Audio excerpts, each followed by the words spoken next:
Alzira, Edmundo, Francisco, José, Cidelino, Orlando, Nilson, Samuel. Edward, major alemão, assassinado por engano em 1968 numa emboscada para matar o militar que prendeu Che Guevara. Essas são apenas algumas das centenas de pessoas que morreram em decorrência da ação armada de grupos terroristas que pretendiam promover uma revolução socialista no Brasil nos moldes do regime implantado em Cuba. Esses grupos eram formados por pessoas que hoje fazem parte da política nacional. Entre eles, Dilma Havana Rousseff, integrante das organizações guerrilheiras Polop, Colina e VAR Palmares. Julho de 1968, Major Edward é assassinado com 10 tiros pelo Comando de Libertação Nacional após ser confundido com o captor de Che Guevara. Julho de 1968, Dilma Rousseff era uma das líderes mais ativas do Comando de Libertação Nacional. Qual o grau de envolvimento de Dilma nesse crime? A imprensa buscou obter essa informação, mas por determinação do Superior Tribunal Militar, o processo de Dilma, que antes era público, foi separado dos demais e trancado num cofre.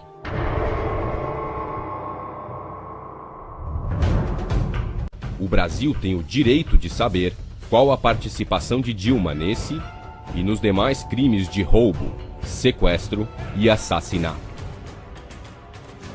Não é possível que os brasileiros votem sem saber toda a verdade.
Após a Revolução Russa de 1917, Lenin coloca em prática sua doutrina de expansão mundial do comunismo e, em 1920, estabelece as condições para a filiação ao Partido Comunista, entre elas a realização de amplas campanhas de agitação e propaganda nas organizações militares, principalmente no Exército. Em 25 de março de 1922, nasce o Partido Comunista do Brasil, o PCB. O novo partido aceitava as ordens diretas de Moscou. Em 1927, partindo da teoria à prática, o PCB criou uma frente única operária e iniciou um trabalho de infiltração nos quartéis, influenciando Luiz Carlos Prestes, capitão do Exército, a aderir ao comunismo, fato que se deu em março de 1931.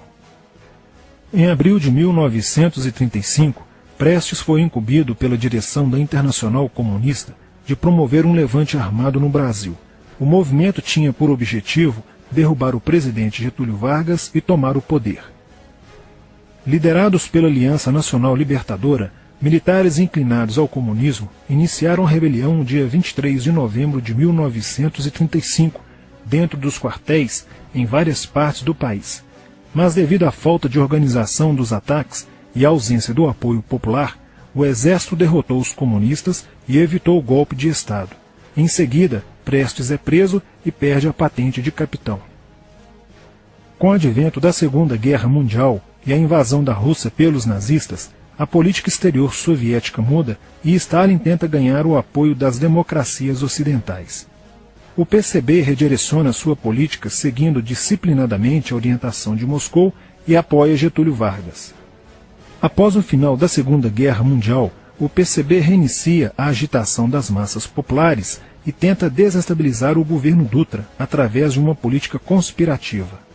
Durante toda a década de 50, Moscou, através de suas redes apoiadas pelos partidos comunistas no mundo inteiro, tentava desestabilizar as democracias ocidentais. Como consequência, nessa época, em muitas universidades ocidentais, predominava uma visão social esquerdista, sendo que grande parte do terceiro mundo aclamava o modelo soviético como a estrada para a justiça social. Muitos intelectuais se declaravam marxistas. Assim, a conjuntura era altamente favorável ao comunismo, o que provocou sua expansão dramática até o final da década de 50, com a vitória da Revolução Cubana. Isso fez o PCB defender com mais intensidade a luta armada como a única solução viável e progressista dos problemas brasileiros. A União Soviética, destinada a aumentar o seu campo de influência no continente americano, despertou interesse pelo Brasil, um país de dimensões imensas, fronteiriço com quase todos os países da América do Sul, país estratégico no cenário mundial que poderia pender o fiel da balança para o lado comunista. Nos primeiros anos da década de 60, o Brasil passou a viver período de crescente instabilidade política, militar e institucional. Em 1961, Luiz Carlos Prestes encontrou-se com Nikita Khrushchev em Moscou para planejar a Revolução Agrária no Brasil. Neste mesmo ano, no governo de Jânio Quadros, o Partido Comunista Brasileiro enviou a Cuba, com apoio de Fidel Castro, dezenas de brasileiros para o treinamento político-militar, visando a preparação de quadros revolucionários para desencadear ações de guerrilha rural e urbana no Brasil. Os chineses também colaboraram para a tentativa de implantação do comunismo no Brasil, recebendo na Academia Militar de Pequim, em 1962, um primeiro contingente de brasileiros, visando a formação de quadros guerrilheiros para o movimento que viria a ser implantado na região do Araguaia. No nordeste do Brasil, Francisco Julião organizava as ligas camponesas, com militantes treinados em Cuba.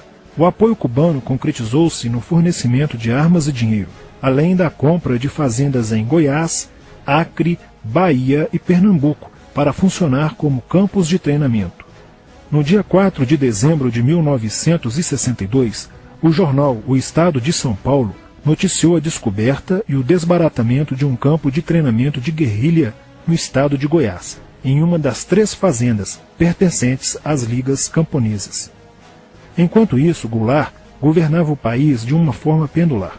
Ora pendia para o lado dos comunistas, ora para o lado dos conservadores.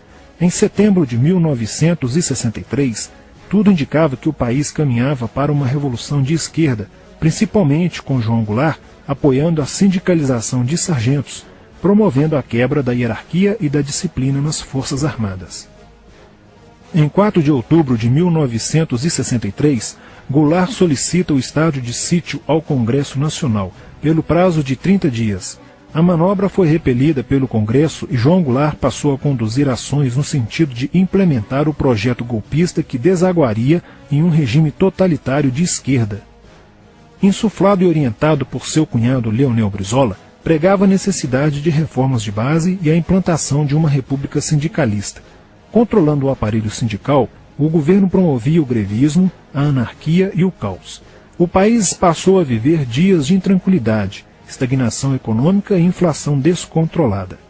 Em meio à crescente radicalização do ambiente político, Leonel Brizola era a liderança que unificou as esquerdas na frente de mobilização popular.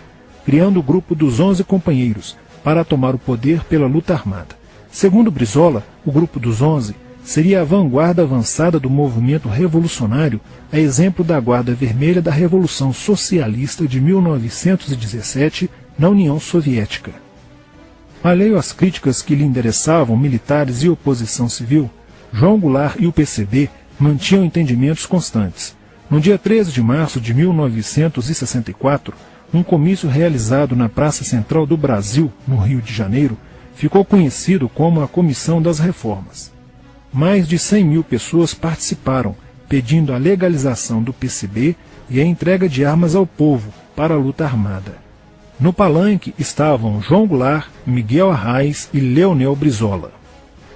No dia 19 de março aconteceu a primeira Marcha da Família com Deus pela Liberdade, que reuniu 800 mil pessoas em oposição ao comício do dia 13, em demonstração do descontentamento de grande parte da população com os rumos que tomava a situação nacional, principalmente devido à impressionante demonstração de força, o tom radical dos discursos de Arraes e Brizola e a profusão de cartazes com a foice e o martelo.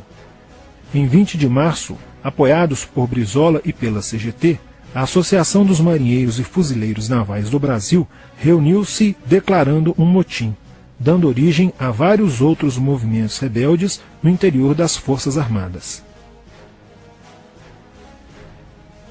Realizou-se em Niterói, na sede do Sindicato dos Operários Navais, um congresso continental de solidariedade a Cuba, com a participação de delegações latino-americanas. Luiz Carlos Prestes manifestou o desejo de que o Brasil fosse a primeira nação da América do Sul a seguir o exemplo de Cuba, se tornando uma nação comunista. Na véspera de 30 de março de 1964, João Goulart, ignorando o pedido de assessores e do seu líder na Câmara, Tancredo Neves, compareceu à sede do Automóvel Clube para uma homenagem da Associação dos Sargentos da Polícia Militar. No seu discurso, Goulart defendeu a mudança na Constituição para que pudesse concorrer às eleições presidenciais de 1965, desagradando a Carlos Lacerda, Magalhães Pinto e Juscelino Kubitschek, pré-candidatos à presidência da República. O golpe da esquerda já estava preparado para 1º de maio de 1964, caso o Congresso Nacional não aprovasse as mudanças. A imprensa brasileira, bem como importantes setores da Igreja Católica, do meio empresarial e a maior parte do Congresso Nacional exigiam ações das Forças Armadas para conterem os comunistas no Brasil. Ao final de março, jornais como o Globo, Jornal do Brasil, Correio da Manhã e Diário de Notícias pregaram abertamente a deposição do presidente João Goulart. Nos bastidores dos acontecimentos, os serviços secretos dos Estados Unidos e da União Soviética trabalhavam intensamente, tentando cada um fazer a balança pender para o seu lado, não medindo esforços para levarem o Brasil a uma guerra civil. O general Olímpio Mourão Filho resolveu partir com suas tropas sediadas no estado de Minas Gerais para o Rio de Janeiro. O general Castelo Branco, ao saber disso, telefonou para Magalhães Pinto, governador de Minas Gerais, com o intuito de segurar o levante. O governador mineiro argumentou que, uma vez iniciada a revolução, seria um erro parar, pois alertaria as forças fiéis a Goulart, podendo agravar a situação. A falta de reação do governo Goulart e dos grupos que lhe davam apoio foi notável. Não se conseguiu articular uma reação armada por parte da esquerda.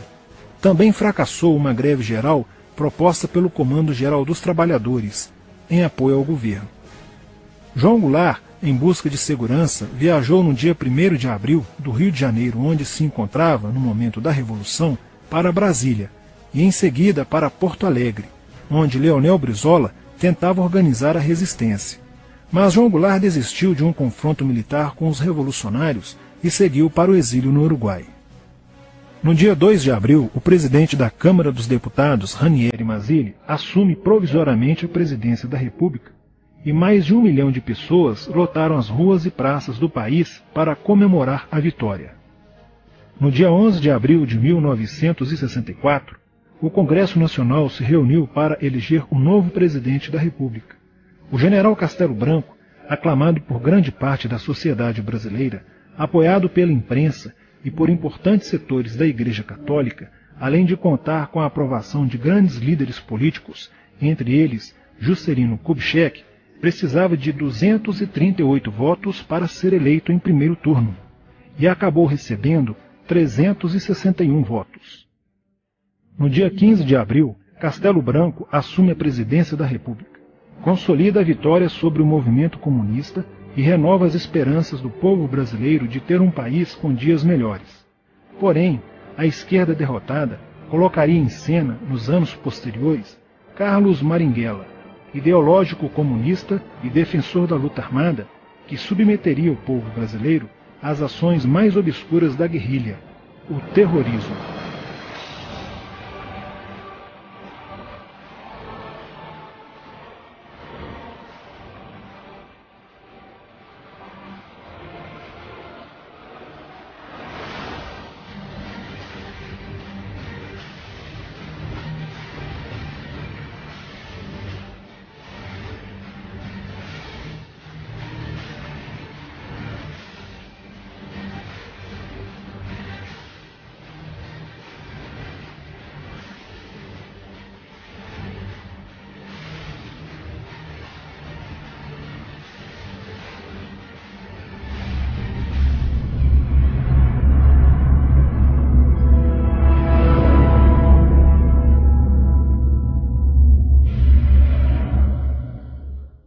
Em 1959, quando Fidel Castro anunciou ao mundo que sua revolução era comunista, passou a ser apoiado por Moscou.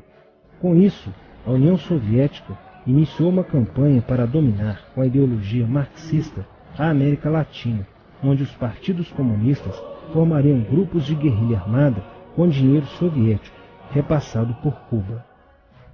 No Brasil, foram criadas 29 organizações guerrilheiras, onde Fidel Castro vislumbrou expandir sua revolução comunista.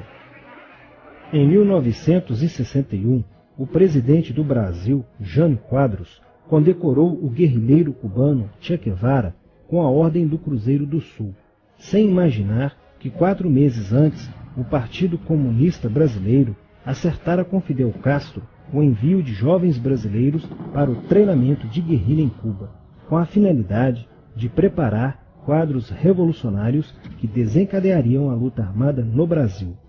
As ações armadas já existiam antes de 1964 no governo de João Goulart, através das Ligas Camponesas de Francisco Julião e do Grupo dos 11 de Leonel Brizola. Com a chegada ao poder, em 1964, do presidente Castelo Branco, centenas de comunistas e políticos de esquerda refugiaram-se no Uruguai, onde formariam a Frente Popular de Libertação, que a partir de 1965 empreenderia atos de sabotagem urbana e focos de guerrilha rural no Brasil, principalmente na Serra do Caparaó, cujos guerrilheiros, apoiados por Leonel Brizola, foram combatidos e vencidos por tropas da Polícia Militar de Minas Gerais. Em 1966, a esquerda brasileira, decidida a tomar o poder à força e em curto prazo, passou a adotar táticas terroristas como as que foram usadas pelo grupo guerrilheiro Ação Popular, que ao explodir uma bomba no saguão do Aeroporto Internacional de Guararapes, em Recife, matou o jornalista Edson Regis de Carvalho e o almirante Nelson Gomes Fernandes. A influência da Revolução Cubana passou a servir de modelo para muitos revolucionários como Carlos Marighella, do PCB, que em 1967 viajou a Cuba e participou de um evento sobre a propagação da luta armada no território brasileiro. De volta ao Brasil, em setembro de 1967, Marighella criou a Ação Libertadora Nacional, ALN, e começou a recrutar jovens brasileiros entre os estudantes que, depois de preparados ideologicamente, foram enviados a Cuba. Em 1968, com a chegada ao Brasil do primeiro contingente da ALN de guerrilheiros formados em Cuba, entrou em cena Carlos Lamarca, capitão do Exército e militante da Vanguarda Popular Revolucionária, VPR, que se uniu a Marighella e em janeiro de 1969 explodiu 50 quilos de dinamite no QG do 2º Exército, matando na explosão o soldado do Exército Mário Cosel Filho e ferindo 6 militares. E ainda, na cidade de São Paulo, os guerrilheiros avançaram com um veículo roubado e abordaram o capitão Chandler, do Exército dos Estados Unidos, que se encontrava no interior de um automóvel quando saía de sua residência. Chandler foi morto por uma rajada de metralhadora em frente da esposa e do filho de 9 anos. O Comando de Libertação Nacional, Colina, criado em Belo Horizonte no ano de 1968, executou na capital mineira vários assaltos a agências bancárias e atentados à bomba. Os guerrilheiros se reuniam durante as sessões de cinema no Cine Acaiaca, localizado na área central de Belo Horizonte, para planejarem as ações de terror e guerrilha. A situação estava ficando caótica no país. Os guerrilheiros praticavam atentados à bomba nas grandes cidades, matando e ferindo vários inocentes, aumentando a insegurança e o medo da população, que passou a exigir ações imediatas do governo brasileiro para acabar com a violência praticada pela guerrilha. Atendendo ao clamor público para combater o terrorismo e a guerrilha com mais rigor, o presidente Costa e Silva editou o Ato Institucional número 5, AI-5, que previa o exílio e punições mais severas aos autores de atos de guerrilha terrorista praticados contra a população brasileira. Em desafio à nova medida do governo de proteção à sociedade, Carlos Marighella, em 1969, lançou o seu mini-manual do guerrilheiro urbano. Neste mesmo ano, só no Rio de Janeiro, a ALN, para aumentar os seus recursos financeiros, praticou 30 assaltos, sendo a maioria deles contra as agências bancárias. E ainda, em 1969, a ALN, juntamente com o movimento revolucionário 8 de outubro, o MR8, sequestrou o embaixador dos Estados Unidos, Charles Burke. O sequestro foi sugerido pelo guerrilheiro Franklin Martins. Os guerrilheiros exigiram a libertação de 15 presos políticos, dentre os quais se encontrava José Dirceu. A exigência foi prontamente atendida pelo governo militar. A ALN estava prestes a sofrer um grande golpe quando Marighella começou a cair. Após a prisão de um militante de sua organização, no dia 1º de outubro de 1969. Os dados fornecidos pelo militante da ALN preso coincidiram com informações prestadas por outro militante da VPR, que também denunciou o envolvimento de vários religiosos com grupos de guerrilha, entre eles Frei Beto. Quando Frei Fernando e Frei Ivo, também envolvidos com os grupos guerrilheiros, foram presos e logo após interrogados, os religiosos entregaram o ponto de contato de Carlos Marighella, na cidade de São Paulo. No dia 4 de novembro de 1969, o ponto foi cercado pela polícia, onde Marighella, percebendo o cerco, reagiu e foi morto. Depois da morte de Marighella, centenas de guerrilheiros foram presos e mais de 300 armas apreendidas. 2 sequestros de diplomatas, o embaixador alemão Enfried von Hollemer e o cônsul japonês Nobuo Okushi, foram feitos às pressas, para libertar os guerrilheiros que continuavam presos. Inspirados no marxismo cultural, vários militantes da esquerda brasileira iniciaram a estruturação de uma organização que se infiltrou nas faculdades brasileiras, bem como no meio artístico e cultural, e principalmente nas edições de jornais, setores estes com grande poder de influência sobre a formação da opinião popular. Durante as manifestações, vários militantes comunistas, usando armas de fogo, eram infiltrados no movimento estudantil e disparavam contra os manifestantes, na intenção de colocar a opinião pública contra o regime militar. Com a morte de Marighella, Lamarca havia assumido a posição de líder mítico, que sustentava a esperança na vitória comunista. Em 1970, quando o embaixador suíço Giovanni Butcher foi sequestrado, o governo se recusou a soltar os presos da lista apresentada pelos guerrilheiros. Depois de 40 dias de sequestro, os guerrilheiros quiseram matar o embaixador suíço. Porém, o governo militar cedeu e as exigências dos guerrilheiros sequestradores foram atendidas, preservando a vida do diplomata.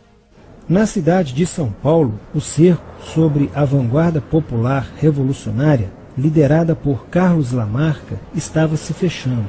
Isso fez com que Lamarca fugisse para o Vale da Ribeira e montasse um campo de treinamento para a guerrilha. Na tentativa de descobrir este campo, tropas da Polícia Militar do estado de São Paulo foram deslocadas para a região. No dia 8 de maio de 1970, um pelotão comandado pelo tenente da Polícia Militar, Alberto Mendes Júnior, foi emboscado e rendido por guerrilheiros da VPR. O tenente Mendes foi feito refém e obrigado a seguir com os guerrilheiros na direção de Sete Barras. Depois de um dia e meio andando pela mata, Lamarca formou um tribunal revolucionário e decidiu matar o tenente Mendes, que teve o crânio esmagado por coronhadas de fuzil desferidas pelos guerrilheiros Diógenes e Fujimori. Apesar do cerco, Lamarca conseguiu escapar e em 1971 chegou ao sertão da Bahia. Depoimentos de guerrilheiros presos em Salvador levaram o exército ao esconderijo de Lamarca, que, estando armado de metralhadora, reagiu à prisão e foi morto. Após a morte de Lamarca, o número de militantes presos era bem maior que o número de guerrilheiros em ação no Brasil.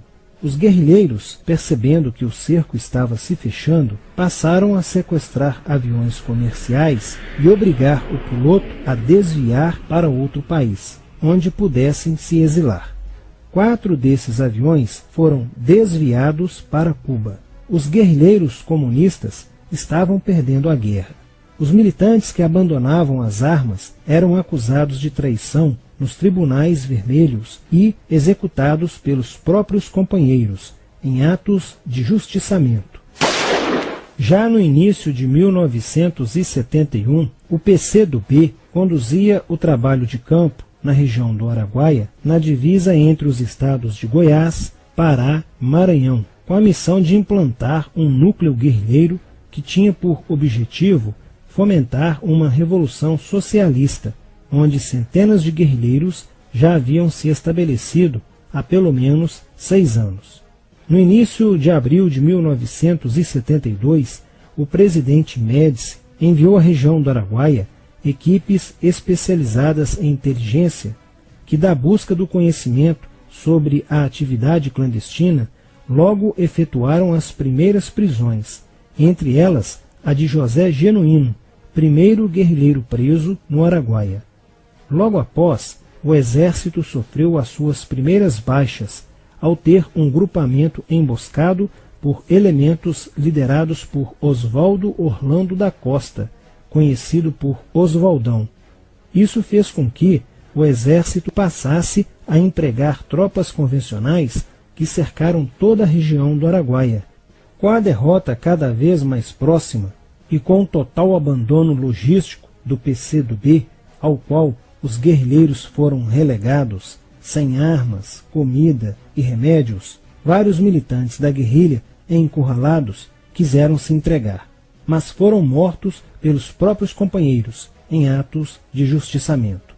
Após a morte de Oswaldão e o desmantelamento do comando militar da guerrilha, o cerco do exército se fechou sobre os rebeldes e vários guerrilheiros foram presos. Assim terminava o sonho da esquerda brasileira de transformar o Brasil em uma ditadura comunista. Mas a esquerda brasileira não desistiria de conquistar o poder e retornaria mais tarde com uma tática mais eficiente que a luta armada: o marxismo cultural.